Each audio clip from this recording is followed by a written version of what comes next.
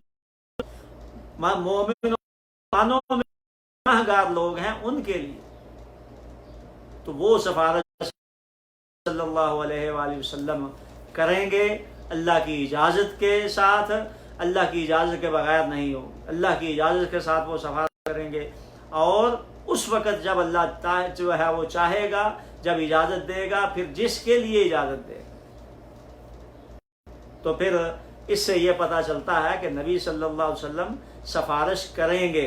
اب سفارش کا مالک اللہ ہے، اللہ خالق و مالک ہے، کیونکہ نہ ہوتا تو پھر اجازت کا مسئلہ ہی جو ہے وہ سفارش کا مالک کا وہ اللہ ہے، اللہ ہی اجازت دے گا تو پھر ہوگی، تو پھر ہمیں کیوں نہیں ڈائریکٹ اللہ کو یہ عرض کرنی چاہیے، اے اللہ مجھے اور جتنے بھی سامعین ہیں اللہ ان سب کو نبی صلی اللہ علیہ وآلہ وسلم کی سفارش نصیب فرما۔ غلط ہے کہ صلی اللہ علیہ وسلم کو خطاب کر کے اے اللہ کے رسول میری سفارش کر دیجئے، اور اللہ اجازت نہ دے تو پھر مسئلہ خراب ہو جائے گا۔ تو اس لیے ہم اللہ سبحانہ و تعالیٰ کے سے ڈائریکٹ نبی صلی اللہ علیہ وسلم کی شفاعت مانگیں، کیونکہ شفاعت اللہ تعالیٰ کی ملکیت ہے، اللہ مالک ہے، تو ہم اللہ سے دعا کرتے ہیں اے اللہ جتنے بھی سننے والے ہیں سب کو نبی اکرم صلی اللہ علیہ وآلہ وسلم کی سفارش نصیب فرما۔ اور سپارے کے آخر اللہ سبحانہ و تعالیٰ نے فتح مکہ سے پہلے جو مسلمان ہوئے تھے ان کی فضیلت بیان کی ہے۔ حدیث میں نبی صلی اللہ علیہ وآلہ وسلم ان کی فضیلت جو سابق اولین ہیں، جو پہلے مسلمان ہوئے تھے شروع میں ابتدا میں، ان کی بہت بڑی فضیلت ہے۔ ایک صحابی کو جو ہے وہ صحابہ کو مخاطب کرتے ہوئے نبی صلی اللہ علیہ وآلہ وسلم نے فرمایا کہ میرے صحابہ بات سنو، جو پہلے سابقون الاولین ہیں ان لوگوں نے جو ایک مٹھی جو خرچ کی ہے، اگر تم آج فتح مکہ کے بعد کی بات ہے یہ برابر بلکہ آدھے تک بھی جو ہے وہ نہیں پہنچ سکتے، تو اس سے فتح مکہ سے پہلے جو مسلمان تھے ان کی فضیلت نکلتی ہے۔ اللہ سبحانہ و تعالیٰ نے بھی قرآن مجید کے اندر اس بات کا ذکر فرمایا ہے۔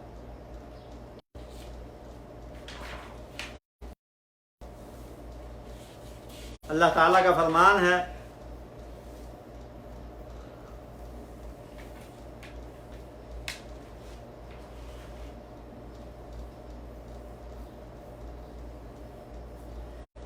تو پہلے جو ہے وہ لوگ ہیں ایمان لائے ہیں، اور جو بعد میں ایمان لائے ہیں وہ دونوں برابر نہیں ہیں۔ لا يستوي منكم من انفق من قبل الفتح وقاتل، تم میں جو فتح مکہ سے پہلے مسلمان ہو گئے ہیں اور انہوں نے اللہ کی راہ میں خرچ کیا ہے، اور تم جو ہے بعد میں فتح مکہ کے مومن ہو، بعد میں خرچ کر اللہ کے راستے میں اور لڑائی کر رہے ہو، جہاد کر رہے ہو فتح مکہ کے بعد، وہ تم میں سے برابر نہیں ہو سکتے۔ فرمایا اولئک اعظم درجۃ من الذین انفقوا من بعد وقاتلوا، یہ جو پہلے والے ہیں یہ ان لوگوں سے زیادہ درجہ رکھتے ہیں، زیادہ مقام رکھتے ہیں